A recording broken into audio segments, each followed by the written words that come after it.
5 menit lah, sesuai yang kita bicarakan aja.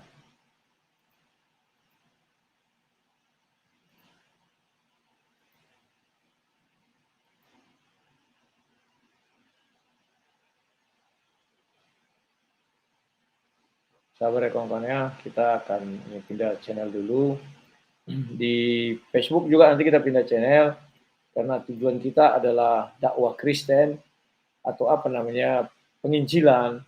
Jadi kita harus sabar, kita harus memikirkan kawan-kawan yang menonton kedua. Jadi biar mereka bisa menonton, tidak bosan, kelamaan begitu ya. Jadi ini yang kita lakukan. Kalau live kan ikut aja terus. Jadi kawan-kawan, ini sudah selesai. Ya, mari kita saksikan babak kedua. Ya kawan-kawan ya. Dan ini saya habiskan ini.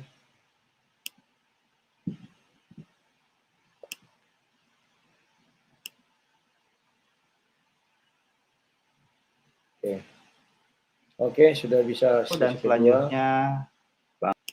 Ya, selamat menyaksikan ya. Dan selanjutnya, Bang Nanang, mungkin nanti untuk partisipan yang lain, saya ingatkan juga, untuk yang bertanya, kita memberi waktu sesuai kesepakatan kedua narasumber, 30 menit untuk semua partisipan yang akan bertanya kepada narasumber. Seperti itu, waktu sudah sekitar 15 detikan lagi, akan kita mulai sesi kedua, questionnaire and answer dari Bang One Way yang akan ditanya oleh narasumber Kristen dari Bang Rudi. Jadi di sini sesinya Bang Rudi bertanya, Bang One Way menjawab. Ya, sudah selesai. Kita time breaknya bisa kita mulai langsung. Siap. Baik. Oke, silakan.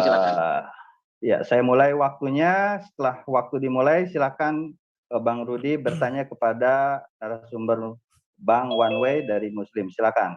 Ya, saya bertanya kepada One Way. Ketika manusia diciptakan itu, Adam dan Hawa, dia berada di surga. Apakah mereka berdosa? Silakan. Oke, ya. Di dalam Islam ya, Tuhan menciptakan manusia itu sebaik-baiknya makhluk ya. Saya bacakan suratnya ya, surat At-Tin. Sebentar ya Mas Udi, saya minta waktu ya, saya baca aturan dulu. Sebentar. Karena saya tidak bisa menjawab tanpa menggunakan dalilnya, saya menggunakan dalil, karena masalah teologi atau tentang keimanan ya, itu harus berdasarkan dalil-dalil kitab suci ya. Sehebat apapun kita berkata, kalau tidak menggunakan dalil ya, itu nilainya kosong ya bagi saya ya. Siap. Ini karena kita berbicara tentang teologi. Ya, kita baca surat At-Tin, surat ke 95 ayat keempat. Ya, jadi semua manusia ya, mau dia di surga atau di neraka. Jadi begini, sungguh kami telah menciptakan manusia. Kami menciptakan manusia termasuk Nabi Adam gitu. Ya, kami telah menciptakan manusia dalam bentuk yang sebaik-baiknya.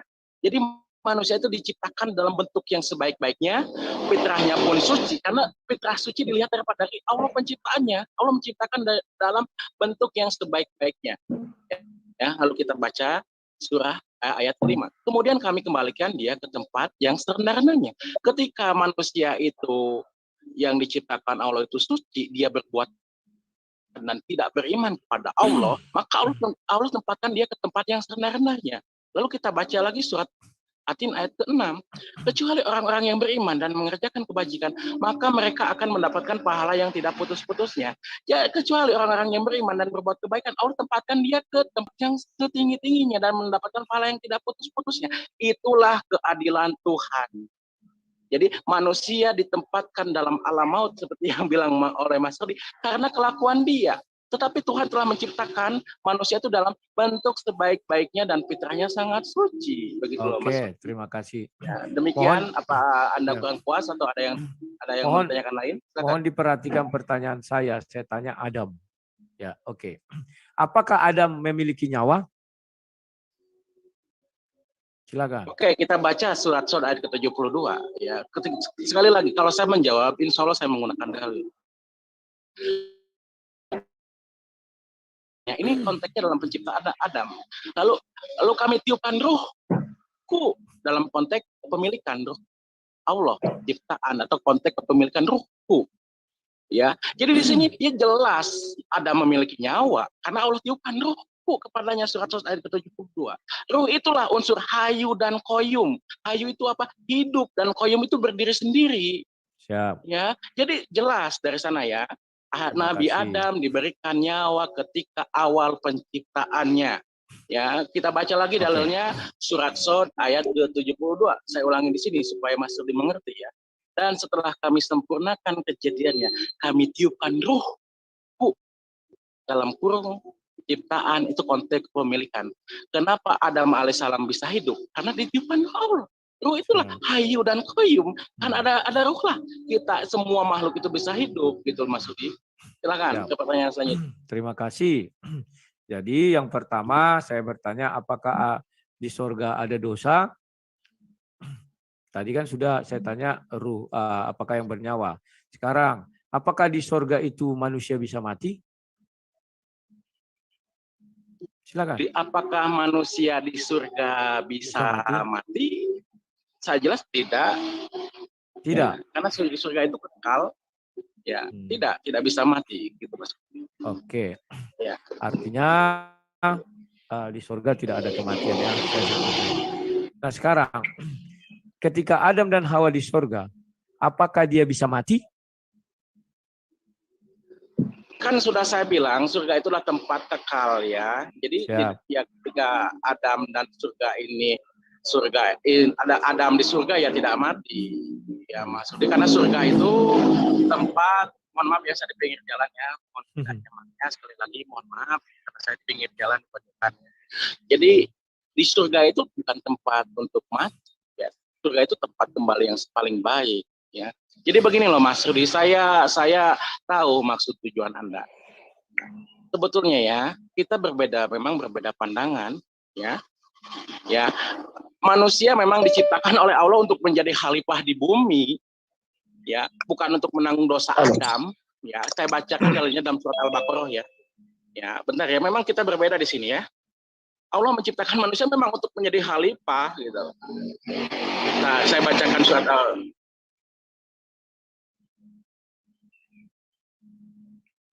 Suaranya terputus.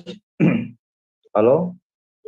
Sebentar Mas Doni, sebentar ya, saya buka Al-Quran dulu, saya akan kasihkan dalil kepada Mas Rudi. Memang Allah menciptakan manusia itu bukan untuk menanggung dosa Adam, tetapi untuk menjadi khalifah di bumi. Saya minta waktu ya, karena saya tidak mungkin menjawab tanpa dalil ya Mas Doni, saya minta waktu sebentar boleh? Baik, surat Al-Baqarah ayat berapa boleh dibaca? 30, saya coba 30. Surat 2 ayat 30 tuh. Oke, surat Al-Baqarah ayat 30. Ya. Oh, Mas Rudi udah pandai Al-Quran nih ya? Itu aja kok dibaca, masa susah kali. Oke, Mas Rudi terima kasih. Oke, saya bacakan ya. Surat Al-Baqarah, surat kedua ayat 30. Dan ingatlah ketika Tuhan berfirman kepada malaikat, aku hendak menjadikan khalifah di bumi. Mereka berkata, apakah engkau hendak menjadikan orang-orang yang merusak dan menumpahkan darah di sana? Sedangkan kami bertasbih dan memujimu dan mensucikanmu namamu. Dia berfirman, sungguh aku telah mengetahui apa yang tidak kamu ketahui. Jadi Mas Rudi, dari sini saja sudah sangat jelas ya. Ya, tujuan Allah itu menciptakan manusia itu apa? Ya, ya sebelum Adam terusir dari surga, memang tujuan Allah menciptakan manusia itu menjadi khalifah di bumi. Oke. Dan ini memang sekarang terjadi, apa yang difirmankan Tuhan terjadi begitu. Oke. Ya, kenapa? Karena manusia menempati urutan pertama dalam rantai makanan. Ya, karena itulah sebetulnya manusia diciptakan oleh Allah untuk menjadi khalifah di bumi, pemimpin di bumi, wakil Allah di bumi. Itulah fungsi manusia diciptakan. Ingat ya, bedakan antara fungsi dan tujuan manusia diciptakan. Fungsinya itu untuk menjadi khalifah di bumi. Jadi manusia diciptakan bukan untuk menanggung dosanya Adam alaihissalam. Ya, silakan. Oke, coba buka surat 3 ayat 184. Ya, Mas Rudi gimana? Surah 3 ayat 184, coba dibuka. Ali Imran 185, 185. Surah 3 ayat 185, sebentar saya buka. Tolong moderator bisa dibukakan? Ya, Dan tolong kamu jawab apa hubungannya itu dengan Adam di surga. Ini saya Serena diturunkan dulu. 85 ya? 185. Iya. Ya Ini saya ini. Serena siapa? Oh, udah, Adon. Oke ya. Ini Saya ini bacakan di sini ya. Surah Al-Imran surah ketiga ayat ke-185. Setiap yang bernyawa akan merasakan mati, dan hanya pada hari kiamatlah sajalah dan hanya pada hari kiamat sajalah diberikan dengan sempurna balasanmu.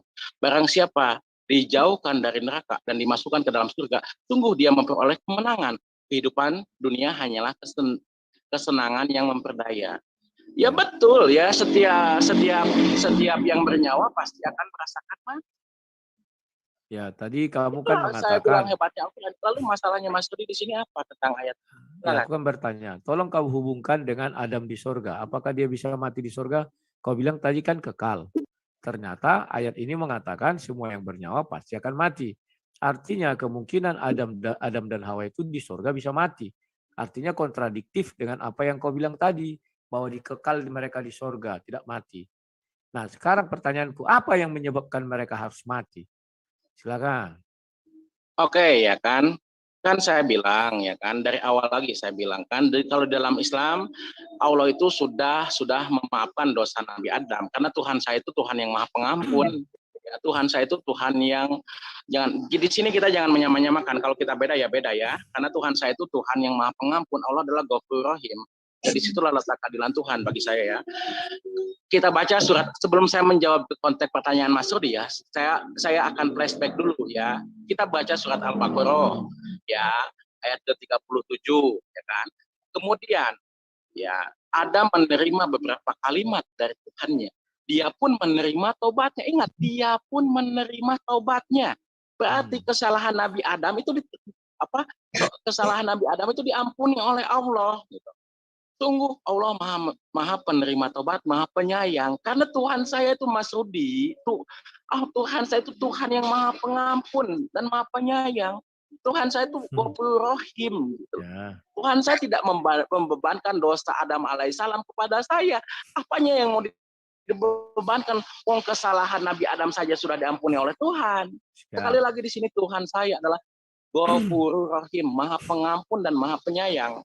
Ya, coba jelaskan. Kita kembali ke konteks. Tolong dulu jelaskan kenapa Adam itu jadi mati. Bentar dulu, jangan dulu dipotong. Ya, silakan. Sebentar, saya minta jangan dulu dipotong.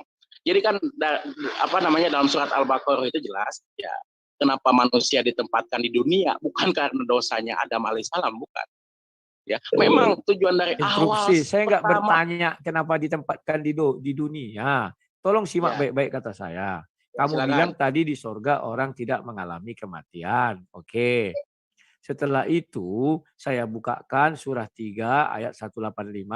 Di situ dikatakan semua yang bernyawa akan mati. Dan tadi saya tanya, apakah Adam bernyawa? Ya, bernyawa. Artinya dua hal ini sudah kontradiksi. Kau bilang di surga tidak ada kematian. Padahal semua yang bernyawa akan mati. Adam kan bernyawa. Nah, makanya aku tanya kau, lantas apa yang membuat Adam mati? Karena dia kan di surga nih. Dan dia berbuat dosa, dosanya diampuni. Tetapi, aduh, bising kali. Matikan dulu mic si Jo itulah. Bunyi apanya itu. Ya. Nah, sekarang si Adam ini apa yang membuat Adam mati? Dia dosanya sudah diampuni, artinya dia sudah suci. Ya kan? Yang bisa membuat kekekalan kau bilang hanya di surga. Setelah itu apa yang membuat dia mati? Jelas bahwa ayat yang kau baca itu, apalagi kau baca surat 7, sama itu dengan surat 2 itu ya, mulai dari 30 itu ya, itu jelas dikatakan apa? Setelah dia diusir ke bumi, baru dia mengalami yang namanya mati. Kau sudah mengakui di surga tidak ada kematian. Setelah di bumi baru ada kematian. Paham enggak? Makanya jawabanmu itu, kutunggu-tunggu dari tadi, aku pelan-pelan mengingatkan kau. Kalau kau bilang di surga itu tidak ada kematian dan Adam itu bernyawa, kemudian surat 3 ayat 185 dikatakan semua yang bernyawa mati, kau berbohong bahwa surga itu bukan tempat kehidupan kekal, tapi bisa mati. Yang bernyawa kan bernyawa, Adam kau bilang, berarti mati. Kalau kau akui itu, baru aku angkat tangan bahwa betul tidak ada dosa waris di dalam ajaran Islam. Adam mati karena dia bernyawa, titik. Tetapi kalau kau bilang ada ya semua yang mati itu yang bernyawa mati, kecuali yang di sorga dia tidak mati sekalipun bernyawa, barulah kau paham kenapa Adam diusir ke bumi. Kenapa Adam mati? Karena dia di bumi. Kenapa dia di bumi? Kalau kau terlahir suci, tidak berdosa, maka kau tidak mati. Paham nggak maksudnya? Tapi karena kau sudah mewarisi dosa dari si Adam, dia diusir dari surga ke bumi, maka kau pun tinggal di bumi, tidak bisa di surga. Maka kau warisilah kematian di bumi. Baca surat 7. Ayo kita buka. Sabar ya, aku buka surat 7. Ayat 24 atau 25. Nah, ini biar kau paham. Surat 7 ayat 25. Allah berfirman, di sana kamu hidup. Di sana kamu mati. Jadi sudah ada kalimat mati ketika Adam diusir dari sorga. Dan di sana pula kamu akan dibangkitkan. Jadi ketika dia di sorga itu tempat yang abadi kau bilang. Saya setuju. Tempat abadi. Dan ada ayat mengatakan semua yang bernyawa pasti akan mati. Jadi Adam di sorga tidak akan mati. Kenapa? Karena sorga tempat keabadian sekalipun dia bernyawa. Setelah itu dia menyentuh pohon itu. Maka dia jadi orang zolim. Zolim artinya berdosa. Kemudian dia diterima tobatnya, bukan malah masuk surga, malah diusir dari surga. Kenapa dia diusir dari surga? Karena Allah menciptakan manusia untuk menjadi khalifah di muka bumi. Kalau memang Adam itu tidak berdosa, artinya dia harusnya tidak mati. Adam harusnya tidak mati. Tetapi faktanya dia mati apa? Karena diusir dari tempat keabadian itu, surga itu, ke bumi. Sehingga kau mengalami yang namanya kematian. Sehingga kau digoda iblis. Kan itu perjanjiannya, makanya baca surat 7. Apa kata iblis kepada Tuhan? Beri aku tangguh. Mohon jangan diganti-ganti layar, sakit mataku. Beri aku tangguh katanya. Aku akan menggoda mereka. Kalau Adam tidak jatuh ke dalam dosa, apakah iblis menggoda manusia? Enggak. Baca surat 7 itu mulai dari ayat 10 sampai ayat 25, biar kau tahu. Mulai dari ayat 10 sampai 24 tidak ada kematian. Sekalipun dia bernyawa. Tetapi setelah dia diusir ke bumi, baru ditetapkanlah di sana kamu hidup, di sana kamu mati. Dan itu kau alami, sama dengan saya alami. Kenapa Oke, bisa saya tanggapi Mas Sodi? Bentar, belum lagi. Kenapa saya harus mengalami, kamu harus mengalami? Karena itulah hukuman. Sekalipun tobatnya diterima, buktinya dia diusir dari sorga. Jadi kalau dibilang tobatnya diterima, maha pengampun, main ini. Tidak ada itu, dia diusir. Kau berdosa. Dosa yang sekecil apapun tidak boleh di sorga. Maka dia diusir ke bumi. Oke, paham ya? Di bumi lah dia mati. Mulailah ada kalimat mati. Itulah yang kau tanggung sampai sekarang, kau mati di bumi. Silakan. Oke, ya, betul sekali. Semua yang bernyawa pasti merasakan mati. Ya, semua yang hidup pasti merasakan mati. Ya. Kenapa kita ini, kenapa Adam alaihissalam yang bernyawa itu mati lalu bisa menjadi kekal? Ya, sudah tahu kita ini makhluk, ya. Ya, sifat kekekalan hanya milik Allah Subhanahu wa taala. Allah yang Maha Suci dan Maha Tinggi. Kenapa? Gitu. Kan ada pertanyaan seperti itu. Kenapa kita ini makhluk itu berbeda dengan Tuhan? Tuhan itu kekal, tetapi makhluk itu adalah fana. Kenapa kita yang kekal ini, yang fana ini bisa menjadikan kekal? Saya bacakan, bentar Anda tolong Anda lihat surat Ar-Rahman. Sebentar saya buka Quran dulu. Karena sekali lagi saya ini berbeda. Ketika saya berdiskusi tentang ketuhanan atau teologi, saya tidak mau berasumsi dengan pendapat sendiri. Sehebat apapun pendapat kita tanpa didasari oleh dalil-dalil kitab suci itu tidak ada nilainya. Karena sekali lagi masalah keimanan, masalah ketuhanan harus berdasarkan dalil-dalil kitab suci. Ya. Saya jelaskan dulu di sini, Mas Rudi jangan disalah, kenapa kita makhluk itu fana, sedangkan sifat kekal itu hanya milik Tuhan. Kenapa kita yang fana ini, setiap yang bernyawa pasti akan merasakan mati. Berarti kita ini tidak kekal, fana. Kenapa kita yang fana ini menjadi kekal? Ya, kita bacakan surat Ar-Rahman sebentar. Sebentar ya, saya mohon waktunya ya. Ya, kita tunggu. Tolong dibacakan surat Ar-Rahman di surat Ar-Rahman ayat Surat ke-55, surat ke-55. Surat ke-55 ya. Ayat berapa? Ayat berapa AA? Bentar. Nah, ayat ke-26 dan 27 ya. Ya, kita bacakan ayat ke-26. Semua yang ada di bumi itu akan binasa. Semua yang hidup akan mati. Semua yang itulah bedanya perbedaan kita ini sebagai makhluk dengan Tuhan. Manusia itu fana dan Tuhan itu kekal sifatnya. Ya, semua yang ada di bumi itu akan binasa. Itu kata Allah Subhanahu wa taala. Allah yang masuk dan mati. Lalu kita tolong Bunda bacakan ayat selanjutnya, ayat ke-27. Tolong bacakan ayat bentar ya, waktu saya ayat ke-27. Kita baca ayat ke-27. Dan tetap kekal wajah Tuhanmu yang mempunyai kebesaran dan kemuliaan. Ya. Nah, manusia yang panah ini, yang mempunyai sifat panah ini, karena semua yang bernyawa akan mati, semua yang ada di bumi akan bisa. Tetapi wajah Tuhanmu lah. Sebentar lagi ya, saya takut salah ya, saya bacakan lagi ya. Ya. Dan tetap kekal wajah Tuhanmu yang mempunyai kebesaran dan kemuliaan. Dan tetap kekal wajah Tuhanmu yang mempunyai kebesaran dan kemuliaan. Jadi ketika manusia yang panah ini, Allah jadikan kekal ketika dia menyatu di akhirat nanti bersama Allah ya. Karena kenikmatan hakiki itu ketika bertemu memandang Sang Pencipta kita di surga. Surat Al-Qiyamah ayat ke-23. Ya, ketika manusia yang panah itu menjadi kekal oleh Allah Subhanahu wa taala ketika kita ini ya ketika di alam akhirat nanti menyatu dengan pencipta kita. Ya, kenapa? Hanya Tuhanlah yang kekal. Kita yang panah ini menjadi kekal karena menyatu dengan Ilahi Sang Pencipta kita. Jadi begitu ya Mas Uti. Lalu kenapa dong Adam diciptakan? Lalu kenapa Adam itu bisa diusir dari surga ya ke bumi? Sudah saya bilang, memang Allah menciptakan, ini pemahaman saya, saudara-saudara muslimon yang berbeda pemahaman, ya mohon jika saya salah saya diluruskan. Kan sudah jelas ya, memang Allah itu menciptakan kita itu untuk menjadi khalifah. Lalu datanglah iblis untuk menggoda, ya kan, menggoda Adam dan Hawa, ya kan.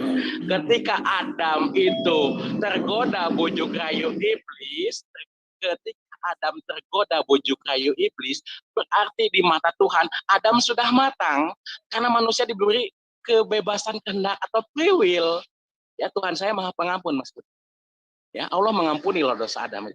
Jadi ketika Tuhan merasa bahwa manusia ini Adam ini sudah cukup matang ya, karena dia sudah berani mengambil keputusan meskipun keputusannya salah, berarti dia sudah cukup matang untuk ditempatkan di bumi. Sebagai apa? Kembali lagi, tujuan awal Allah menciptakan manusia itu adalah untuk mengurus bumi ini. Ya manusia kebanyakan tidak sadar. Kebanyakan mayoritas manusia ini tidak sadar. Sekali lagi mohon maaf ya saudara muslim saya jika kita berbeda pandangan ya, jika saya salah mohon diluruskan. Tetapi ya kebanyakan manusia ini tidak sadar untuk apa sih fungsi manusia itu diciptakan? Ya, fungsi manusia diciptakan adalah sebagai khalifah di bumi. Ya, sebagai wakil Allah di bumi ya untuk mengurus alam raya karena tidak ada lagi karena manusia sudah menyanggupi ya. Ya, gunung-gunung sudah diberikan tanggung jawab itu dan tidak ada makhluk hidup yang mau memikul tanggung jawab itu. Itulah bodohnya manusia. Bahwa manusia saja yang menyanggupi untuk mengurus alam raya ini. Jadi demikian ya Mas Sudi. Di sini kita berbeda pandangan ya. Demikian. Apa ada yang ditanyakan lagi? Silakan. Ya, mungkin ini yang terakhir ya. Bahwa kamu harus paham. Tadi juga sudah kamu uraikan bahwa manusia pertama dicipta itu tidak berdosa dan dia abadi di surga. Tetapi muncullah kalimat semua yang bernyawa akan mati. Ternyata yang bernyawa yang mati itu yang mana? Yang di bumi. Ya, yang di luar bumi ibaratnya di surga dia tidak akan mati, ya kan? Dan kau sudah baca juga ayat surah 55 ayat 26 itu. Nah, kemudian kau katakan bahwa manusia itu dijadikan khalifah. Ketika Allah berfirman itu kepada malaikat menjadikan khalifah, mana ada dibilang Allah situ, aku akan menjadikan manusia untuk menjadi khalifah di muka bumi dan mati. Gak ada. Tapi kalimat mati itu mulai ada ketika Allah si Adam memakan buah itu dan dia jadi zolim, dia minta ampun dan dosanya diampuni. Tetapi meskipun dosanya diampuni malah diberi dia hukuman mati. Baca urutannya. Surah 7 ayat 25. Itulah untuk pertama sekali kalimat mati itu ada. Sementara surah 2 ayat 30 yang kau ambil itu, bahwa tidak ada dikatakan itu untuk mati. Tidak ada. Ayat 37 juga enggak ada. Tetapi mulai mati itu adalah ketika Adam mulai diusir dari sorga. Maka dia diberi hukuman, di bumi itu kamu hidup, di bumi itu kamu mati, dan di bumi itu kamu dibangkitkan. Kalau kamu merujuk kepada ayat khalifah itu, ayat khalifah itu tidak ada mengatakan bahwa dia jadi khalifah dan akan mati. Tidak. Nah, setelah Adam diusir ke bumi, maka dia berdiam diri di bumi. Maka seluruh anak cucunya berdiam diri di bumi. Maka seluruh anak cucunya terkenalah hukum. Pasal 55, surah 55 ayat 26. Semua yang ada di bumi akan mati. Paham ya? Itulah bagi kami dosa waris. Ya. Kalau dia tidak memakan buah itu, dia tentu di sorga. Dan di sorga dia misalnya dikirim ke bumi tidak dalam keadaan zolim. Sekalipun tidak pernah berbuat zolim maksud saya. Maka dia diturunkan ke bumi, maka dia tidak akan mati. Tetapi karena dia sudah berbuat zolim, maka diturunkan ke bumi dan ditambahi kalimat hukuman. Di bumi kau hidup, di bumi kau mati. Nah, mati itulah yang menjadi kami warisi sampai sekarang. Kalau dosa perbuatan itu ditanggung masing-masing. Jadi perlu kau perhatikan bahwa dosa waris itu ada karena sorga tidak mengenal dosa. Karena berdosalah Adam maka diusir dari sorga. Kalau dia tidak berdosa, dia tidak akan pernah diusir dari sorga. Sekalipun ayat itu dikatakan bahwa dia... Tolong beri sedikit saya waktu ya buat saya menanggapi 30 detik ini. Udah mau habis, Mas. Saya tadi terakhir tidak ada saya tanggapi kau bicara kok. Saya bilang habis saja. Ya. Oke, habis saja itu. Silakan. Kan ya, saya bilang ya, saya kasih dalilnya. Emang semua yang bernyawa akan merasakan mati ya. Semua yang bernyawa akan merasakan mati kan kebilang. Kita ini makhluk yang fana bisa menjadi kekal. Ya, dalilnya surat Ar-Rahman ayat 27 dan 28. Yang mempunyai kekekalan itu kan Tuhan. Ketika makhluk yang fana ini menyatu dengan Tuhan, maka nanti kita di surga akan menjadi kekal, Mas Budi. Tidak ada yang salah dengan dalil itu, ya, bahwa semua yang bernyawa pasti akan mati. Di bumi ini dalam surat Ar-Rahman, di bumi ini semuanya akan binasa, ya. Jadi saya kira saya sudah cukup ya menjelaskan secara jelas. Semua yang kenapa makhluk hidup, waktunya udah habis, kau panjang-panjangin. Kenapa kita yang fana bisa menjadi kekal? Karena yang kekal itu punya apa? Ya. Itu sifatnya Tuhan. Ketika di akhirat kita menyatu dengan Tuhan. Oke, terima kasih Mas Edi. Udah waktunya udah habis. Baik, waktu sudah habis dari sesi kedua. Bang Rudi bertanya, Kang One Way menjawab dari narasumber Muslim. Nah, kita nggak ada time break lagi ya. Kita langsung aja masuk ke sesi partisipan selama 30 menit. Yang sudah raise hand di sini ada 5 orang, ada 5 partisipan yang tadi saya list dari awal. Silakan Bang Toba Naibaho untuk memulai pertanyaan kepada siapa? Silakan dibuka mic-nya Bang Toba Naibaho. Halo monitor Bang Toba Naibaho. Lagi ke kamar mandi, pipis. Oke, berarti kita langsung. Udah. Baik. Oh, udah siap pipisnya. Oke, saya hanya sebenarnya tidak bertanya ya. Saya hanya mengatakan tentang dosa waris itu yang saya pahami sebenarnya terpisahnya hubungan manusia dengan Tuhan. Nah, kita tahu kenapa terpisahnya karena melanggar apa itu tadi yang sudah dijelaskan itu memakan buah pengetahuan itu. Nah, itu adalah dosa. Memang berdosa, tetapi dosa waris itu terpisahnya hubungan manusia dengan Tuhan itu, sehingga manusia tidak lagi di surga. Nah, kalau kita tidak berdosa, memiliki dosa waris, tentunya kita harus hidup di surga. Nah, karena kita sudah terusir, Adam itu sudah terusir dari surga, maka itulah yang ditebus oleh Tuhan pada kematiannya. Nah, jadi kalau di dalam agama Islam tidak ada dosa waris, mengapa dia tidak berketurunan di surga saja? Itu yang menjadi pertanyaan saya. Kalau memang tidak ada dosa waris, karena kalau tidak ada dosa waris, tentunya dia tidak terpisah dengan Tuhan. Itu yang saya tanyakan. Mungkin bisa dijawab, oke? Oke, Baik. jadi gini ya. Silakan langsung Silakan dijawab, moderator. Bang Wanwe, silakan langsung dijawab dari pertanyaannya Bang Tobanaibaho. Tadi sudah dipahami ya pertanyaannya seperti apa, silakan. Oke, jadi kita ini berbeda ya, Pak Naibaho. Kita ini memang berbeda dalam konsep teologi ya. Oke, sekali lagi ya, manusia memang diciptakan oleh Allah itu untuk menjadi khalifah. Dalilnya sudah saya gambarkan dari tadi, masa Anda kurang jelas. Itulah tujuan manusia diciptakan. Jadi manusia diciptakan bukan untuk menanggung dosa Adam alaihissalam, ya, memang diciptakan, lalu prosesnya terjadi, Adam tergoda sama rayuan setan, lalu memakan buah itu yang Anda bilang buah pengetahuan. Nah, itu semuanya sudah tertulis dalam kitab Lauhul Mahfuz gitu loh. Emang skenarionya seperti itu. Ketika Adam ya memakan buah itu, berarti dia sudah matang untuk tinggal di bumi begitu. Karena dia sudah mempunyai keputusan atau mempunyai kehendak bebas ataupun free will, meskipun keputusannya itu salah. Jadi di sini Pak Naibaho, kita berbeda ya. Nabi Adam sudah diampuni Allah, dalilnya sudah saya katakan dari tadi. Karena Tuhan saya itu Maha Pengampun dan Maha Penyayang, Pak Naibaho. Kalau menurut Tuhan Anda kan dosa Adam tidak dimaafkan, tapi dalam keimanan Islam Allah itu Ghafurur Rahim. Allah itu Maha Pengampun dan Maha Penyayang. Jadi memang skenarionya seperti itu. Ya. Kenapa? Allah menciptakan manusia untuk menjadi khalifah di bumi, pemimpin di bumi, wakilnya di bumi. Demikian Pak Naibaho. Terima kasih. Baik, berarti tidak ada tanggapan lagi ya.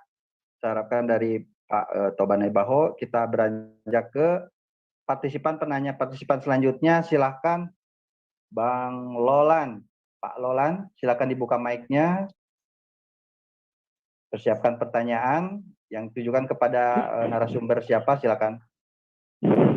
Baik, terima kasih atas kesempatan yang diberikan. Selamat malam semuanya. Selamat malam. Malam. Ya, selamat malam. Saya mau bertanya kepada Bung Aditya ya. Coba ditanya. Yang mana Aditya? Saya bukan, siapa yang One Way ya? One Way. Ya, One Way. Saya di sini nih, saya bukan Aditya Tailiang ya, Mas Aditya. Iya. Berhubung tadi kan Anda bilang selalu memberikan alasan dalil. Benar lebih tepatnya dalil ya berdasarkan. Jadi pertanyaan saya begini, tadi kan Anda mengatakan bahwa Allah menciptakan Adam dan Hawa itu untuk menjadi khalifah di muka bumi. Ya, oleh karena itu tadi surah yang Anda kasih bahwa kemudian Anda mengatakan bahwa semua yang bernyawa akan mati. Betul kan? Berarti Adam akan mati karena dia ada di bumi. Iya. Sekarang yang pertanyaan saya ini ada hubungannya bahwa bagaimana caranya Allah mengembalikan Adam ke surga? Karena dia sudah diusir untuk menjadi khalifah di muka bumi dan mati. Lalu tadi menurut kekristenan, Bang Rudi sudah jelaskan bahwa Yesus itu datang untuk mengalahkan maut. Artinya bahwa Adam mati, masuk ke dalam maut, kemudian Yesus ini menyelamatkan Adam dari maut dan mengembalikan Adam ke surga. Ya, jadi Adam ini harus dibangkitkan. Dan itu Yesus buktikan. Bahwa dia mengalahkan maut, kemudian membangkitkan Adam, sehingga Adam bisa masuk ke surga. Adam dikembalikan.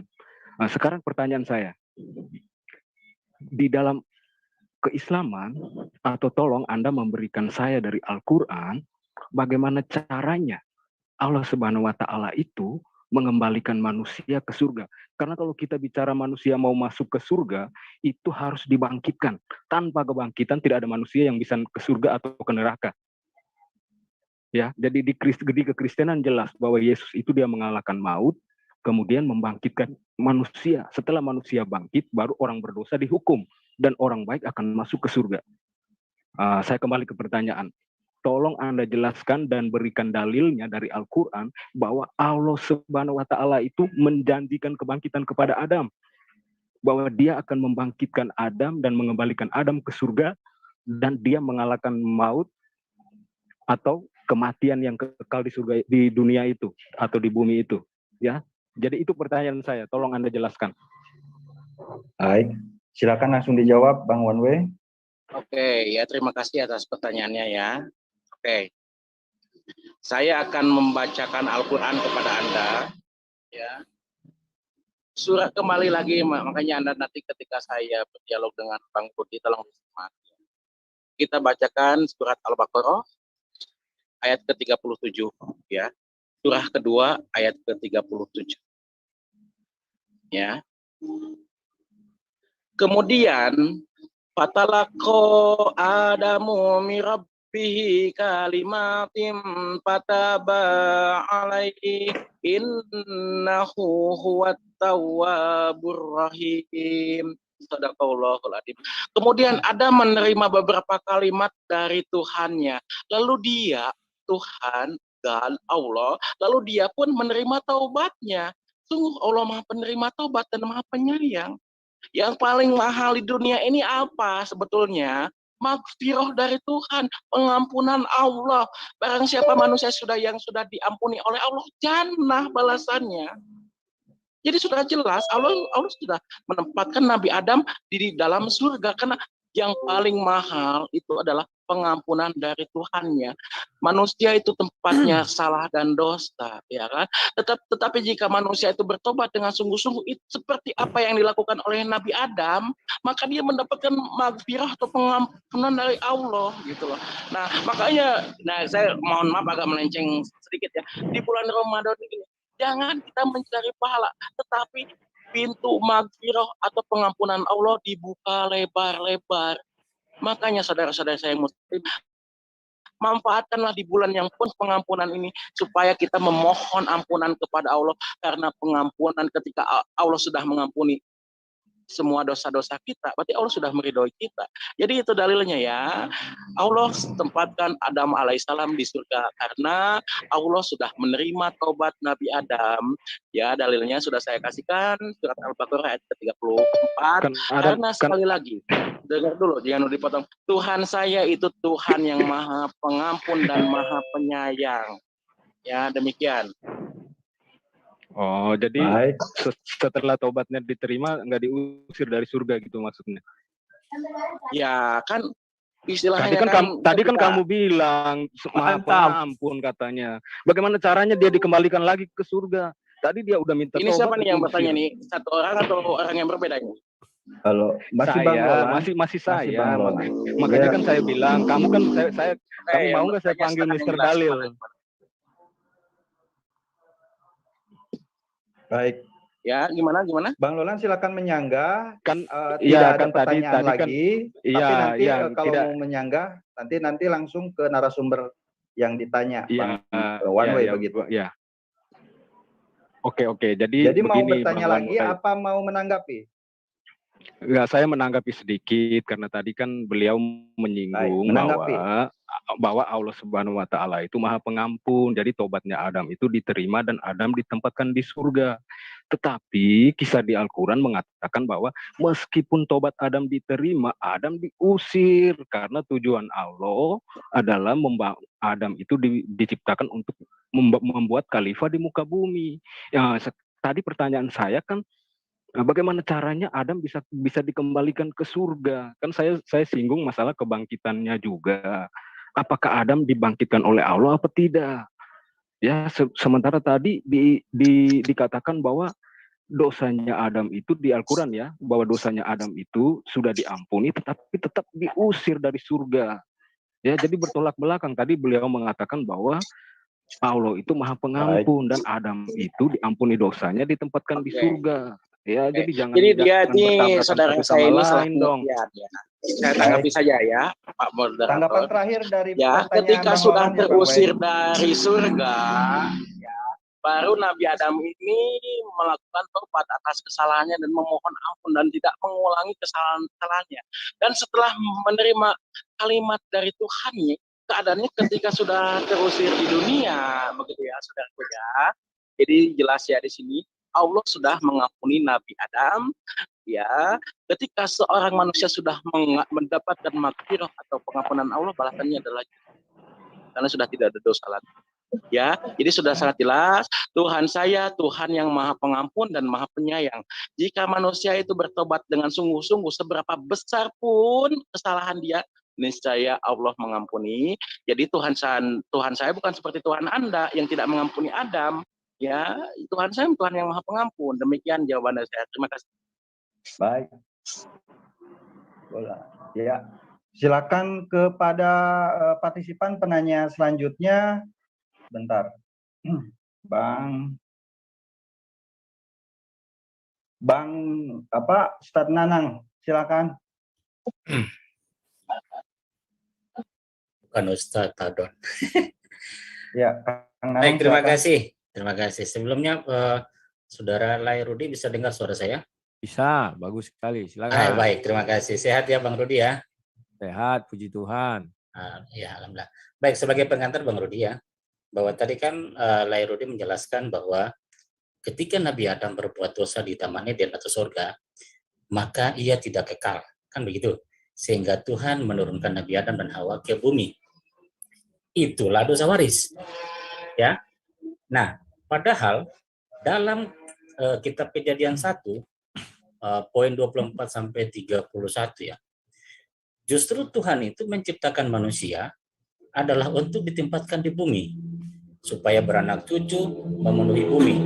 Kan gitu. Itulah hakikat penciptaan manusia. Sedangkan kematian itu adalah kodrat manusia. Kodrat ya. Gitu loh. Bukan dosa waris. Menurut Lai Rudi bahwa Nabi Adam diciptakan untuk kekal di surga. Maka untuk apa bumi diciptakan sebagaimana dalam Kejadian 1, 24 dan 31 sampai 31 itu. Artinya ada kontradiksi, Bang. Kan begitu? Nah, dosa waris yang merupakan kematian menurut Lai Rudi, padahal kematian itu adalah kuasa Tuhan. Lalu bagaimana dengan Yesus yang mati di tiang salib? Berarti Yesus juga membawa dosa waris karena Yesus mati. Kan begitu? Nah, sekarang Bang, ini menjadi pertanyaan juga, ini boleh dalil saya boleh ditanggapi. Pertanyaan saya juga begini. Di mana dalilnya Yesus mengajarkan tentang dosa waris? Dan bagaimana konsep penebusan dosa waris itu menurut ajaran Yesus? Pakai dalil ya Bang ya? Silakan Bang. Oke, langsung aku jawab ya. Ya, langsung dijawab Bang Rudi. Ya. Kalau kalian menanya itu memang beda perpandangan Islam dengan Kristen. Kalau di Islam hanya dua manusia yang dijanjikan dibangkitkan, yaitu Yahya dan Isa. Itu di surah Maryam 15 dan 33. Nah, kalau mengenai Adam, memang betul di Kejadian 1 ayat 24 bahwa dia nanti akan ditempatkan di bumi. Kenapa Tuhan mengatakan demikian? Tuhan yang kami sembahkan Maha tahu bahwa dibuatnya pertama bumi. Kenapa bumi dibuat? Karena itu adalah tempat pembuangan orang berdosa. Maka Adam diciptakan di sorga. Setelah bumi jadi, maka diciptakanlah di Taman Eden. Kemudian di Taman Eden itu dibuat Tuhan larangan, buah larangan itu ya. Dan dia menyentuh buah itu. Maka andai kata bumi tidak diciptakan, mau kemana dia dibuang? Di sorga tidak boleh ada dosa. Itulah sebabnya Tuhan menciptakan langit dan bumi lebih dahulu. Karena dia sudah Maha tahu. Kemudian ternyata si Adam menyentuh buah, memakan buah itu, maka dia berdosa. Ketika dia di sorga, dia kekal abadi, tidak bisa mati. Ya, surga itu tempat yang kekal, tidak bisa mati. Nah, setelah dia makan buah itu, maka diusirlah dia dari sorga dengan Kejadian 3 mulai ayat 14 sampai 19. Itulah hukum yang kami terima menjadi hukum waris kami. Susah melahirkan, bersusah payah mencari nafkah, dari debu tanah menjadi tanah atau mati, dan sebagainya. Itu dijadi tempat pembuangan di bumi. Ya, paham ya? Kemudian kalau kamu bicara Yesus, saya dari dulu jelas katakan, Yesus itu adalah firman menjadi daging. Maka daging tidak akan pernah kembali menjadi tanah. Ya, yang menjadi tanah itu dari debu tanah engkau diambil, maka engkau akan kembali menjadi debu tanah. Yesus itu adalah keturunan daging, keturunan si Hawa.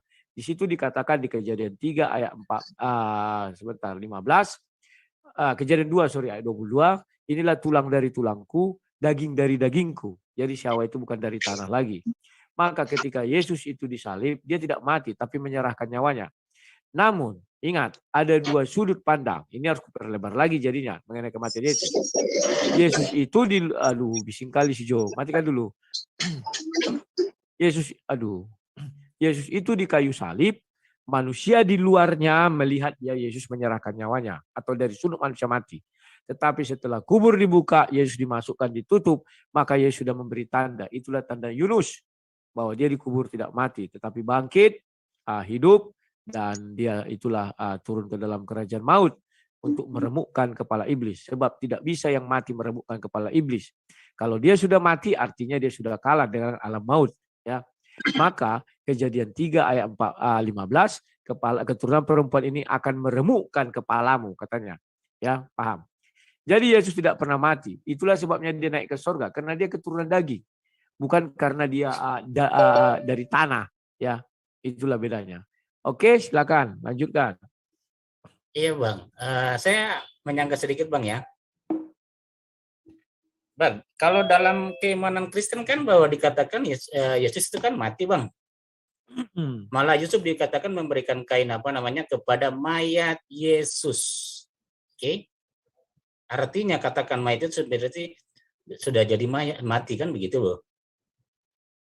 Jadi tadi Abang bilang bahwa Yesus tidak mati, berarti kontradiksi lagi Bang. Kan begitu Bang. Kemudian tadi aja Abang sempat katakan lagi bahwa bumi itu adalah tempat orang berdosa. Di mana dalilnya Bang? Bahwa bumi itu diciptakan atau disediakan untuk orang berdosa. Dalilnya di mana Bang? Dua ya, ada dua tadi. Oke, apa yang kau tanya pertama? Pertama bumi diciptakan untuk orang berdosa. Bukan. Yang pertama itu kan tadi Abang bilang bahwa Yesus tidak mati kan gitu, karena dari daging, kan gitu. Padahal dalam Alkitab Anda kan dikatakan bahwa Yesus itu jadi mayat. Ya, oke, aku jelaskan. Oke. Bahwa Yesus memang banyak ayat mengatakan Yesus mati, Yesus mati, Yesus mati. Karena itu cerita dari luar goa. Semua manusia itu berada di luar goa, nggak ada yang di dalam goa. Tunggu dulu kawan-kawannya sebentar. Ya.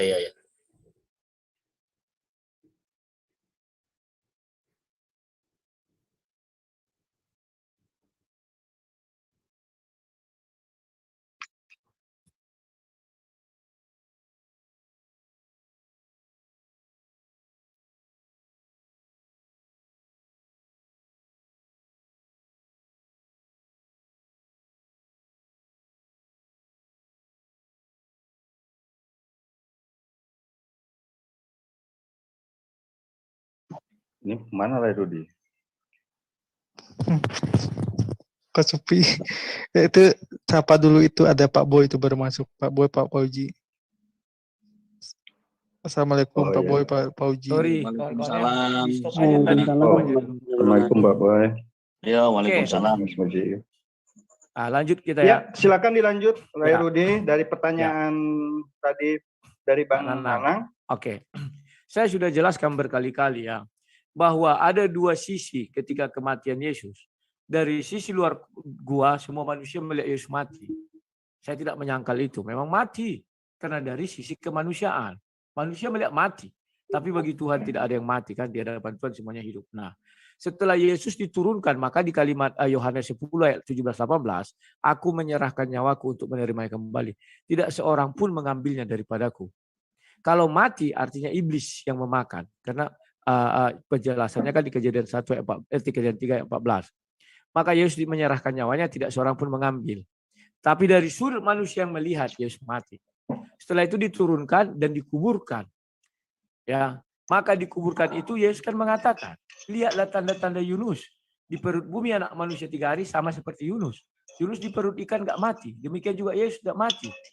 Oke, paham di sini? Nah, sekarang mana dalil bahwa bumi itu tempat pembuangan dosa?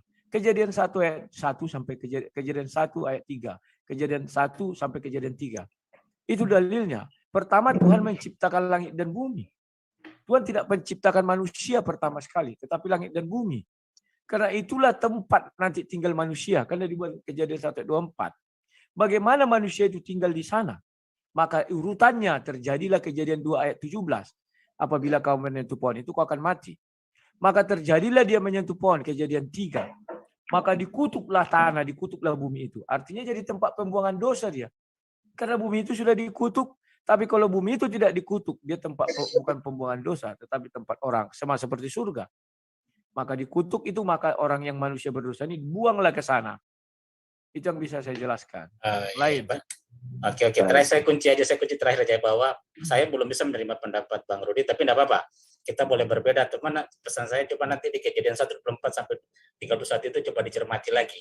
Terima kasih Bang Rudi. Siap, terima Ya, kasih. selamat malam ya. Ya, nggak harus menerima ya. Oke, Kalau menerima berarti murtad. Silakan.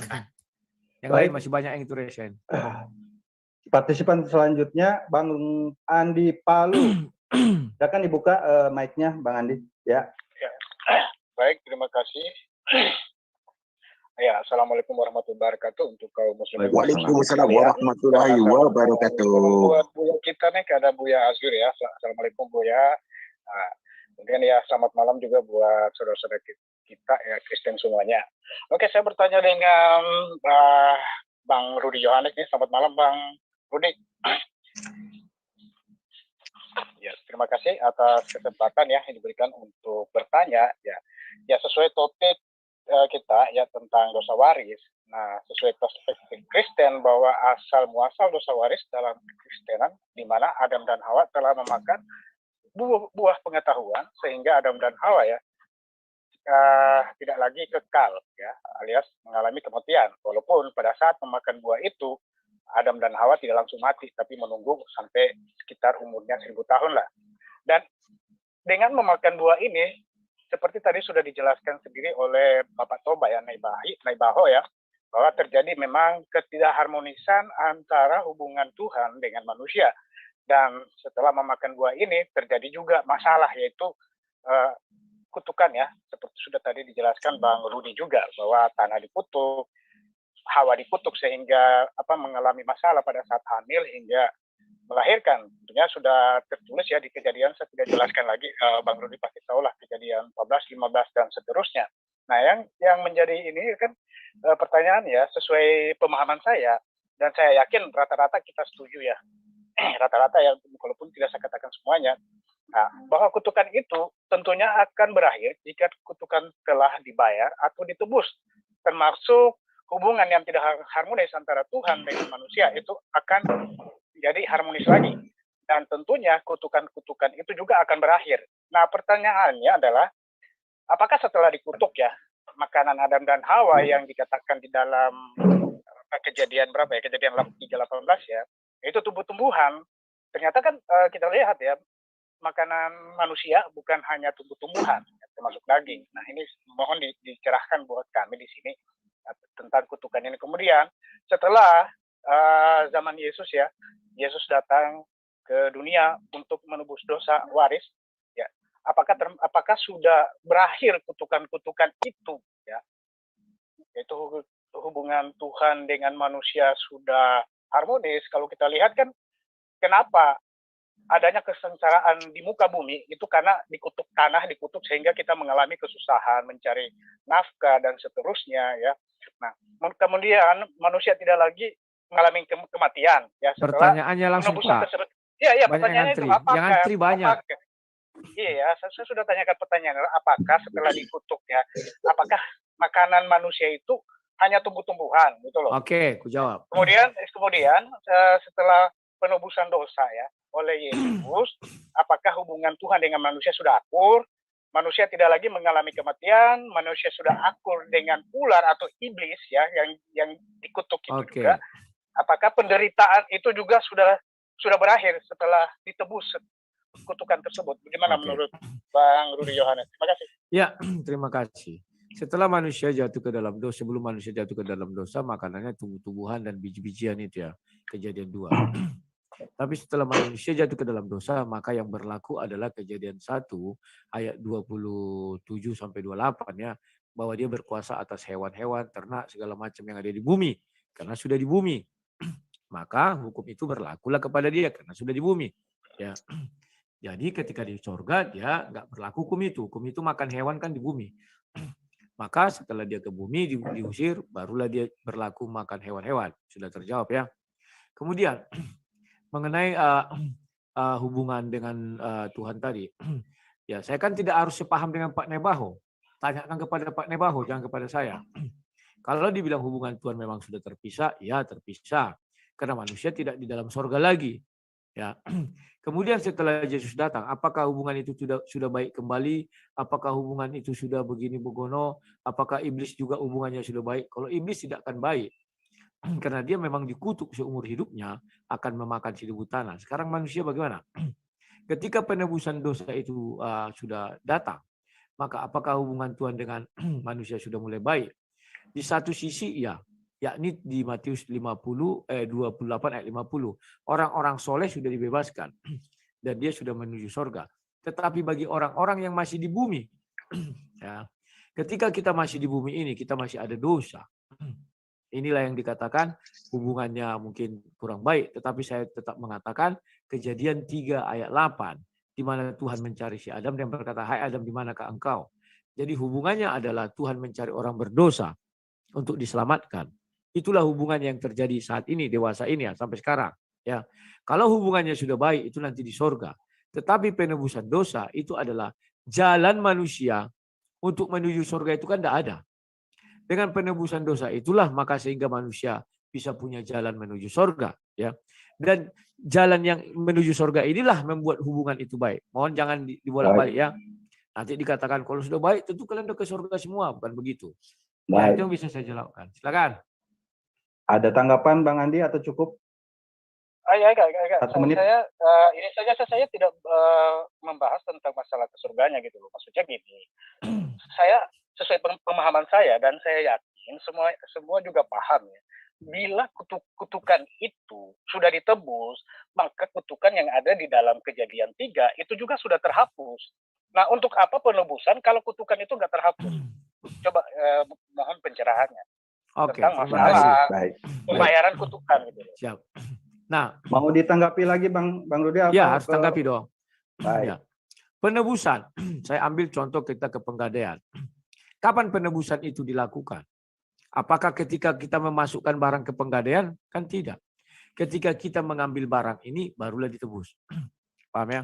Demikian juga kami. Kami memang sudah ditebus. Tetapi kapan penebusan ini akan dilakukan? Ketika kami nanti diambil. Sekarang kan belum diambil, makanya masih hidup, kita yang hidup ya, dan akan mati. Nah, setelah nanti mati, maka ada 2 jenis. Manusia yang mati di dalam Yesus akan dikumpulkan bersama-sama dengan dia. Ayatnya lupa aku, Tesalonika atau berapa ya. Akan dikumpulkan bersama-sama dengan dia. Itu langsung ditebus, dibawa ke sorga. Itulah orang-orang yang mati martir, ya, dan sebagainya. Dan Filipi 1 ayat 21, karena bagiku hidup adalah Kristus, mati adalah keuntungan. Sementara orang seperti saya yang tidak mati martir, artinya saya mati ada dosa ini. Maka saya menunggu nanti hari habis masa kontrak saya, ini hari penghakiman nanti, hari akhir. Disitulah baru diadili, setelah itu ditebuslah orang-orang yang dipilih untuk ke sorga. Karena setitik dosa tidak bisa masuk sorga. Maka dosa kita di bumi ini harus dilunaskan dulu, baru bisa ke sorga. Silakan, terima kasih. Ya baik, terima kasih. Saya tidak menyangka lagi. Yang penting sudah diberikan pemaparan dan enlightening, pencerahan ya, sorry. Ya, ini nanti akan menilai itu adalah pemirsa penonton. Ya, biarkan lagi. Gitu. Terima kasih banyak Bang Rudi atas pencerahannya. Terima kasih Pak Andi. Baik. Ini kita punya waktu sekitar 2 menitan lagi. Silakan dimanfaatkan dari penanya-penanya terakhir. Kita sudah sepakat 30 menit partisipan bertanya. Dari sekarang kita berlanjut ke Pak Dewey. Pak Dewey ini Bang One Way juga atau beda? Silakan. Beda. Bukan. Beda. Saya Dewey, bukan One Way. Oke, saya baik. The Warrior Army of Jesus. Oh, baik. Ada pertanyaan berarti kepada narasumber Muslim, Bang One Way, begitu? Betul. Saya mau tanya ke Bang One Way. Iya, betul. Tadi si penanya kedua dari Kristen sudah tanya, sudah menyatakan juga Bang Rudi kalau Adam saja yang sudah diampuni dosanya malah diusir dari surga. Di surat Al-Araf sudah disebutkan sama Bang Rudi tadi kan. Jadi saya mau tanya tapi Bang Wanwe tadi menyanggah dengan, itu kalau di surga, kalau di bumi kan Allah Maha Pengampun. Jadi manfaatkanlah pada saat bulan puasa ini minta pengampunan kepada Allah. Itu kan begitu tadi. Yang saya tanyakan sekarang, saya mau tanya, kalau memang Allah itu Al-Ghaffar wa Al-Ghafur, Maha Pengampun, saya ingin Bang Wanwe jelaskan, adakah di dalil Quran orang Muslim yang sudah diampuni dosanya oleh Allah Subhanahu wa Ta'ala? Bisa dalil dan jelaskan. Silakan. Ya, boleh langsung ditanggapi, Bang Wanwe? Ya. Oke, jadi gini ya. Kebanyakan saudara kita ini salah persepsi. Makanya ketika orang menjelaskan itu, mohon maaf sekali lagi, dengarkan, hayati, dan cermati baik-baik. Ya, surat Al-Baqarah ayat ke-37 itu ketika Nabi Adam alaihissalam, ya, nenek moyang saya ini Adam, hakikatnya saya ini Adam gitu, hakikatnya ya. Kemudian Adam menerima beberapa kalimat dari Tuhannya. Ini kejadiannya pas Nabi Adam ada di bumi, bukan waktu di surga. Setelah Nabi Adam berbuat salah, Allah mengusirnya, ya kan? Lalu Nabi Adam merasa salah, berdosa dan bertobat kepada Allah. Kemudian Adam menerima beberapa kalimat dari Tuhannya. Lalu dia pun menerima taubatnya. Dia itu siapa? My Lord, my God, Tuhan saya. Tuhan saya menerima taubatnya Nabi Adam. Gitu. Jadi sekali lagi baca ya, ini konteksnya ketika Nabi Adam berbuat kesalahan di bumi, dia memohon ampun kepada Allah, ya, dengan taubatan nasuha, taubat yang sebenar-benarnya, gitu ya.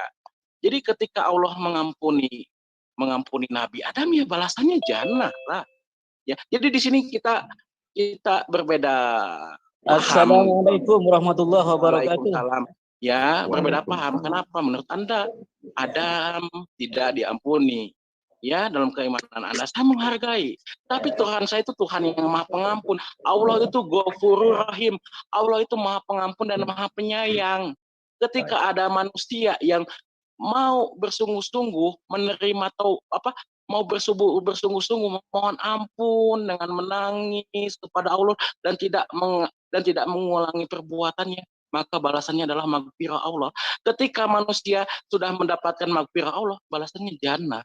Balasannya adalah ridho Allah. Karena dengan ridho Allah lah, ya, kita ini manusia yang kekal ini kita manusia yang fana menjadi kekal, dan dengan ridho Allah lah kita ini mendapatkan surganya Allah. Ya, jadi demikian ya, Mas The Way. Jadi hayati, pahami ya, itu ketika Nabi Adam sudah di dunia.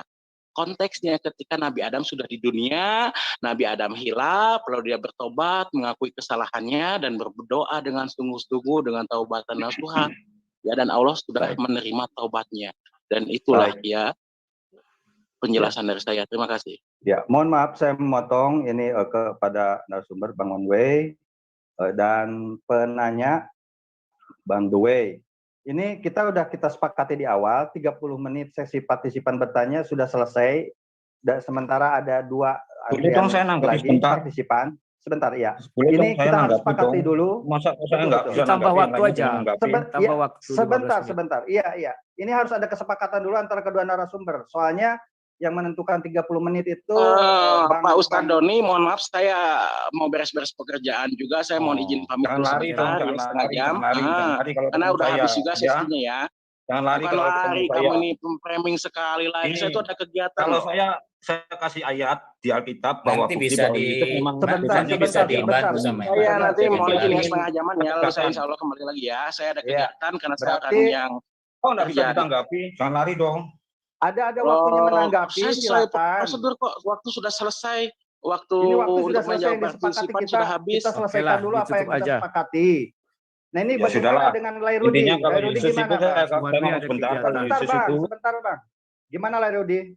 Ya, ini ada kegiatan apa dilanjut atau seperti apa? Gimana? Ada kegiatan, tidak mungkin kita paksa. Besok kan bisa kita lanjutkan. Iya betul.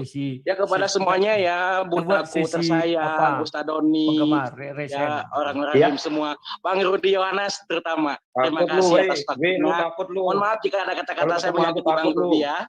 Ya, sama-sama. Iya, ya. Atau begini saya pamit semuanya ya. barangkali terima kasih One Way, barangkali diambil kebijaksanaan begini, bagaimana Pak Moderator, ada Pak Andi Palu yang dapat menggantikan tempat dari beliau, atau Pak Nanang mana yang berkenan menggantikan agar teman-teman yang dari non-muslim bisa bertanya. Begitu. Baik. Nah, ya baik, itu terserah saja dari partisipan dan teman-teman narasumber. Kan tinggal satu nih Bang Ray Rudi. Boleh ada waktunya meluangkan berapa menit begini, ketika di depan. Sebentar. Menurutku biar asik, biar bisa kita gali mengenai hal ini. Bagaimana kalau kita sepakati besok jam 9 raise hand semua. Kami tetap hadir lagi menjawab. Kan asik. Baik, kalau itu kan besok Bang. Nah ini kan ada hari 3. Ini kita cukupkan dulu aja. Kalau hari ini barangkali kita cukupkan. Barangkali Pak Moderator, kan ada Buya AMD yang tadi masuk karena ada ayat-ayat dari Abang Darudi yang mungkin dipandang beliau disalah maknakan. Minta kepada Buya AMD saja untuk pengunci malam ini, begitu kan? Dan acara belum bisa closing begitu, Bunda? Belum. Baik. Itu ada Buya AMD sebelum nanti kalau Bang besok, Rudi. Bagaimana? Aku pun udah ngantuk juga ini. Kalau besok kita jam 9. Masalahnya kan tadi ayatnya itu kan Abang Rudi yang menyampaikan dengan makna yang berbeda. Jadi ada ulama yang hadir. Nah itu bisa kita minta, dari tadi kan sudah menunggu beliau itu. Ragus Rombe juga. Nanti bisa saya bertanya nggak kepada beliau? Karena saya tidak ada mengartikan. Ada dari Kak Tuan juga. Makanya, kalau yang tentukan tadi, aja dulu durasinya Bang. Gitu. Apa 10 menit atau 15 menit ke depan. Supaya sekarang, adil lagi. Begitu. Kalau menurut perpanjangan waktu lah, anggaplah stoppage time begitu. Iya, 10 menit aja lah barangkali Abang Darudi. Masuk 10 menit aja. Tadi kan kita sepakat dengan One Way, sudah. One Way bilang sudah waktunya sudah habis, kita harus hormati. Makanya aku bilang kalau besok jam 9 kan enak, kita panjang enak. Jangan gini aku udah mulai ngantuk, tak apa-apa nanti bilang nggak ngerti aku. Lihat mataku udah berat ya. Besoklah jam 9 kita ketemu, silakan mau Pak Ustadznya mengklarifikasi, mau apa, mau menjelaskan, mau meluruskan, silakan. Karena saya tidak ada nafsir, saya hanya bertanya. Pertanyaan-pertanyaan itu yang saya apakan ke situ. Oke. Izin ya, bisa ya. Besok enak lu, lama kita. Daripada sekarang 10 menit. Daripada ngobrol-ngobrol gini, mending dikunci sebentar, disampaikan sebentar 5 menit sama buyanya kan. Ibarat kata Pak Pastornya Abang Rudi datang, tentu tidak mungkin kita menganggurkan, kan begitu. Oke, pasang timer 5 menit ya, aku udah ngantuk sekali. Silakan. Pasang timer dulu.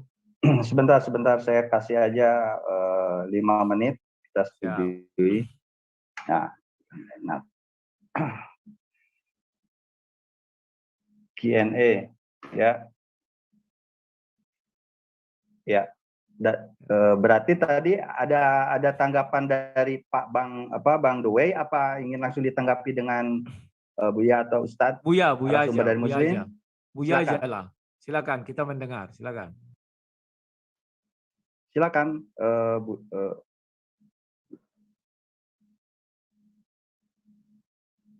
Iya. Begini, biar saya ikut sebentar ingin menjelaskan. Kalau di Alkitab, Yesus itu kan jelas-jelas bahwa orang yang berdosa itu sudah diampuni. Kata-kata dia juga di ayat Lukas 5 ayat 20, orang lumpuh itu diampuni dosanya oleh Yesus dan berkata, hei anak, dosamu sudah diampuni. Kan jelas itu, bahwa bukti bahwa Yesus itu Maha Pengampun, Al-Ghafar dan Al-Ghafur. Jadi yang ingin saya tanyakan tadi, adakah orang Muslim, lepas dari Adam, kecuali dari Adam, adakah yang sudah diampuni oleh Allah Subhanahu Wa Taala? Ya, itu pertanyaannya aja. Jelas ya. Kalau beri diberi dalil dan saksi ya. Tolong diberi dalil dan saksi. Terima kasih, itu aja. Ya, bisa ditangkap pertanyaannya. Silakan ditanggapi. Buya, Iwa Asatid di sini, siapa? Ustadz Romli, monggo. Atau siapa yang bisa menanggapi dari narasumber? Kita anggap aja sekarang semua narasumber Muslim lah. Ya, langsung silakan. Saja, begini, karena sekarang saya lagi meeting di DPC P3 Kabupaten Lumajang, jadi begini. pada prinsipnya Allah itu selalu mengampuni semua hambanya yang takwa, kecuali yang berbuat syirik. Ya, itu saja. Untuk dosa-dosa yang lain Allah selalu mengampuni, bahkan sebelum diminta, qabla istihqaqiha. Jadi sebelum diminta Allah itu sudah mengampuni dosa semua hambanya yang bertakwa, kecuali dosa syirik. Begitu saja. Saya lagi meeting dengan pengurus P3 Kabupaten Lumajang. Maaf Bang, maaf. Biar jelas itu gini loh. Maksud saya itu jangan klaim. Maksud saya bukti di Al-Quran bahwa memang benar-benar pernah Allah itu mengampuni dosa. Allah Subhanahu wa Ta'ala telah mengampuni dosa orang Muslim. Bukan klaim ya, saya minta bukti dan dalilnya, itu aja. Jadi kan di ayat Al-Quran itu ada kan, itu bukan saya dibantu dijelaskan. Baik. Itu berarti ada enggak begini Pak Bang Dwe, tadi sudah dijawab oleh Buya Romli, Ustaz kami. Dan sementara pertanyaan jawaban argumentasi seperti itu, silakan. Ya. Orang Pak Lekor diman-diman, Kristen bi. Tapi yang disampaikan Bang Romli itu kan klaim. Saya ingin bukti, bukan klaim. Mohon maaf. Baik. Sementara untuk partisipan pertanyaan selanjutnya kita alihkan saja ke Teh Yuni Indriani, silakan. Sebentar Bang Don, artinya kan buat Bang siapa WI tadi ya, minta dalil Bang. Saya cuma kasih supaya nanti langsung masuk ke siapa namanya partisipan yang lain. Baik. Gini, penanya ya Bang WI ya tadi ya. Anda menanyakan mengenai dalilnya ya dalam Al-Quran surat An-Nisa ayat 111 itu dikatakan bahwa barang siapa yang mengerjakan dosa maka sesungguhnya ia mengerjakan untuk dirinya sendiri, dan Allah Maha mengatur lagi bijaksana, dan Allah Maha pengampun atas segala dosa yang dilakukan. Artinya tadi dikatakan juga bahwa apabila umat manusia itu melakukan suatu dosa dan bersungguh-sungguh untuk meminta ampun kepada Allah, maka Allah akan memberikan pengampunan. Begitu loh. Ya, artinya ini terkait juga dengan dosa waris, bahwa kami tidak mengenal adanya dosa waris. Gitu loh Pak ya. Nah, jadi dosa itu akan ditanggung oleh setiap manusia yang berbuat dosa, tetapi Allah Maha Pengampun. Begitu. Demikian mungkin saya ini. Ya, ada juga dalam Al-Quran surat Al-An'am ayat 163. Gitu. Baik. Mohon maaf, sepertinya kok nggak bisa membedakan antara klaim dan bukti ya. Kalau bukti itu kan ada bukti nyata, kayak kita sudah ada yang menyaksikan bahwa dia itu pengampun, sudah ada dosa orang yang diampuni. Begini Pak Wei, kan gitu mengenai ya. dosa itu kan hak Allah, hak Tuhan kami. Dan untuk mendapatkan bukti bahwa sudah diampuni oleh Tuhan itu nanti pada saat di akhirat Bang, itu di keadaan yang setelahnya, setelah dalam kehidupan. Begitu loh. Oke, sama kalau sama ini masih berupa sama janji ya. Iya, Oke, sama ya, dengan. Terima kasih. Nah, sudah ya. Ya. Terima kasih. Oke, berarti dianggap pertanyaannya sudah dijawab. Bang Dowei suka tidak suka harus menerima apa yang dipaparkan sama narsum Muslim di sini, begitu. Untuk pengembangannya atau pertanyaan selanjutnya itu kita adakan sesi setelah ini aja, begitu. Nah, silakan. Jadi bertanya nggak nih, Teh Yuni, Bang siapa nih yang akan duluan bertanya? Oh, Yuni dulu ya. Assalamualaikum. Tadi Bang Rudinya masih bisa jawab atau sudah ngantuk dia tuh? Masih ini terakhir ya. Silakan Bu Yuni. Nah, ini pertanyaan terakhir. Baik. Ya. Kalau suara cewek itu harus buka mata, Bang Rudi. Ya kalau udah peot. Silakan. Nanti. Tapi kalau masih segar. Kalau cewek harus buka mata lebar-lebar. Oke, tanya kan. Karena sesungguhnya Iyun belum kenal juga ya Kristen nih kan. Iyun pun dari kecil sampai ke besar ini, ketua ini. Cuma kenal agama Islam. Dan itu setelah kenal dosa waris. Apa itu sebetulnya dosa waris? Belum tua lagi. Oke, Bunda. Oke, Iyun. Jadi heran, apa yang dimaksud dengan dosa waris itu? Kok orang Kristen sibuk amat dengan dosa waris itu? Oh, rupanya karena Nabi Adam mau makan buah maksudnya buah kuldi, katanya orang Kristen bukan buah kuldi kan, udah itu masuk ke dunia. Langsung Itu aja. iya, sabar. Jadi seandainya kan Iyun tak tahu nih dosa waris, dan ketika Iyun hari ini mungkin mati karena Iyun tak tahu dosa waris, dan ketika Iyun sampai di akhirat nanti Tuhan akan bertanya, Bu Yuni, kamu masuk neraka. Mesti saya akan bertanya, loh dosa apa Tuhan yang saya perbuat? Oh kamu itu tidak mengakui Tuhan Yesus jadi Tuhan karena kamu punya dosa waris. Saya tanya mesti dosa waris itu apa? Karena saya merasa saya tidak pernah melakukan dosa waris itu. Masa yang salahnya Adam, tiba-tiba saya harus masuk neraka hanya karena tidak mau mengakui Tuhan Yesus sebagai penebus dosa waris tersebut. Silakan Bang Rudi. Ya, silakan langsung tanggapi Bang. Langsung ya.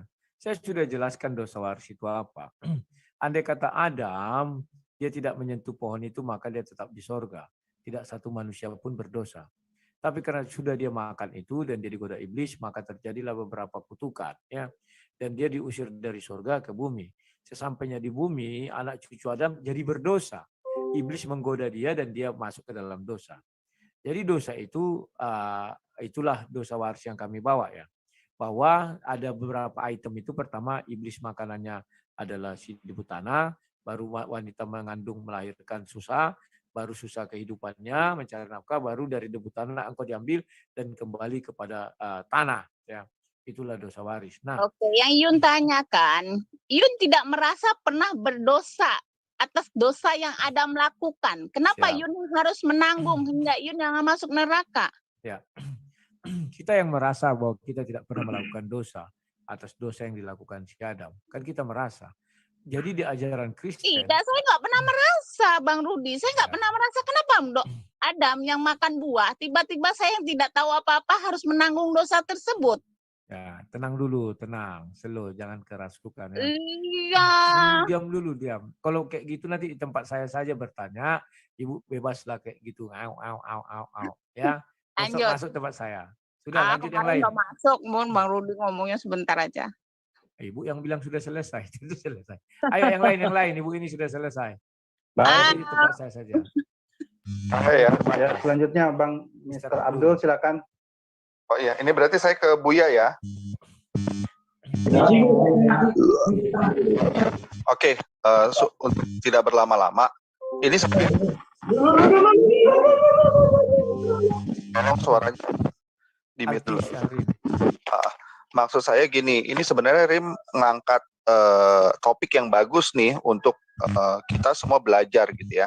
Terutama untuk yang tadi dijelaskan versinya sang debater dari Al-Araf itu ya, dari Al-Araf itu untuk benar-benar kita pelajarin begitu, karena dari versinya sang debater kan bilang bahwa diampuni kok, tapi kenapa diusir, kenapa jadi ada kematian, tadinya kekal gitu ya.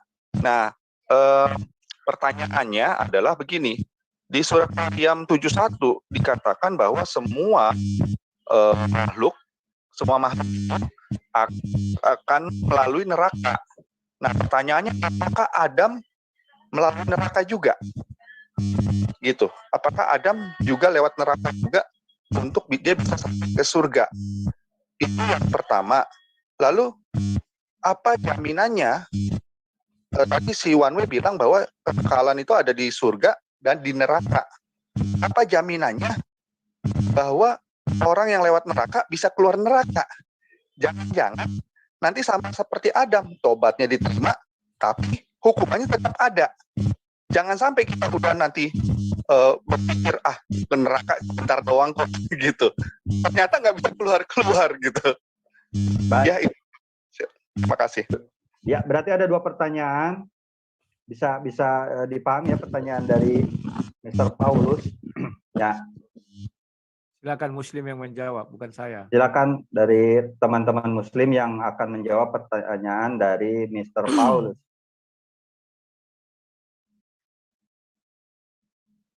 Halo. Lagi pada makan kayaknya. Menunggu apa kan? Buya mana Buya? Tapi Buya rapat. lagi sibuk kayaknya. Rapat P3 kan ya. Rapat. Lagi Mbak rapat. Nanang bisa menanggapi Oke, saya pertanyaan menanggapi dari sedikit. Baik. Baik. Tadi kan agak dengung tadi ya.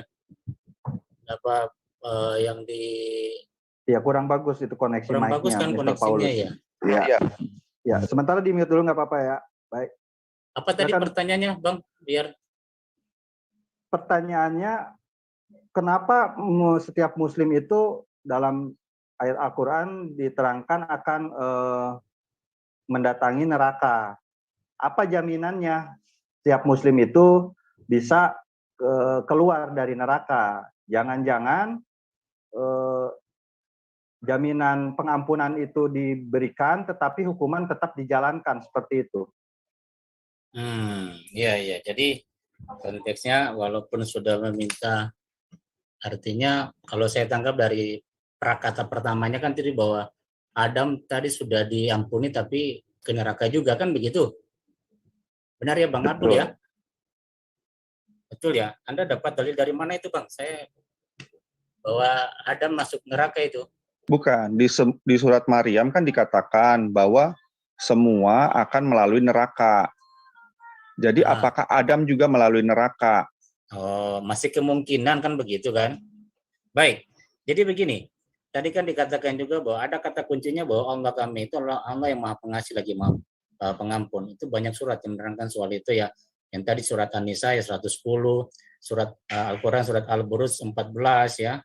Bahwa dialah yang maha pengampun lagi maha pengasih. Artinya begini, setiap orang, setiap manusia ketika melakukan suatu kejahatan ataupun suatu dosa, maka ada peluang dia untuk bertaubat kepada Allah. Nah, intinya bahwa atau syarat yang ditentukan dalam Al-Quran bahwa dalam hadis juga bahwa dosa bagaimana pengampunan bagaimana yang harus dilakukan oleh manusia itu sendiri, bahwa dia bertobat dengan taubatan nasuha, bersungguh-sungguh mengakui kesalahannya, kemudian berjanji untuk tidak mengulang kembali perbuatan tersebut. Dan Allah Maha Pengampun. Keyakinan kami begitu kami melakukan pertobatan nasuha, maka insya Allah akan diampuni segala dosa, kecuali dosa syirik. Ya, dosa syirik artinya menyekutukan Allah, artinya menyembah Tuhan selain daripada Allah. Itu yang termasuk dosa besar dan tidak akan diampuni. Nah, yang tadi digambarkan dalam surat Maryam bahwa semua akan melalui neraka, itu adalah suatu perumpamaan bahwa sekecil apapun dosa Pak ya, itu akan tetap imbalannya dalam neraka. Gitu loh. Nah, untuk tidak sampai ke sana, kembali kepada Allah nanti. Allah yang mempunyai otoritas untuk mengampuni atau menentukan siapa-siapa saja yang akan masuk ke dalam neraka maupun kepada surga. Artinya, itu semua berpulang kepada manusia itu sendiri. Jadi sejauh mana melakukan suatu dosa, kesalahan, tetapi begitu dia bertobat dengan taubatan nasuha, insya Allah dosanya itu akan diampuni. Itu keyakinannya. Nah, seperti itulah garis besarnya, Pak. Baik, cukup dalam bagaimana Mr. Paulus? Ya, baik. Assalamualaikum warahmatullahi wabarakatuh. Izinkan Bunda menambahkannya karena tadi ditanya kepada Ustadz atau Buya juga.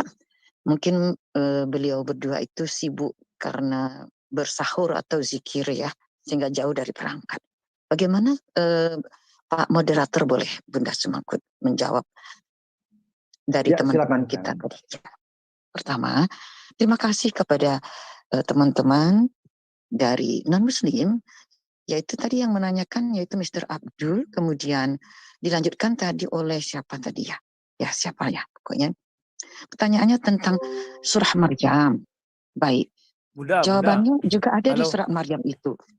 Suratnya ada di surat Maryam, surat 71 dan 72. Oh iya Abang Darudi. Izin. Masuk aku izin dulu ya Alif ya. Nanti lanjutkan kalian aja. Besok kita jumpa lagi. Terima kasih ya. Mataku udah tak kuat lagi. Oh, amat gerak. Tergantung moderator, siap moderator ini. Izin ya semua. Baik, Bang Rudi. Terima kasih buat kunjungannya. Nanti kita lanjut di lain waktu. Siap, terima kasih. Aku izin. Baik, terima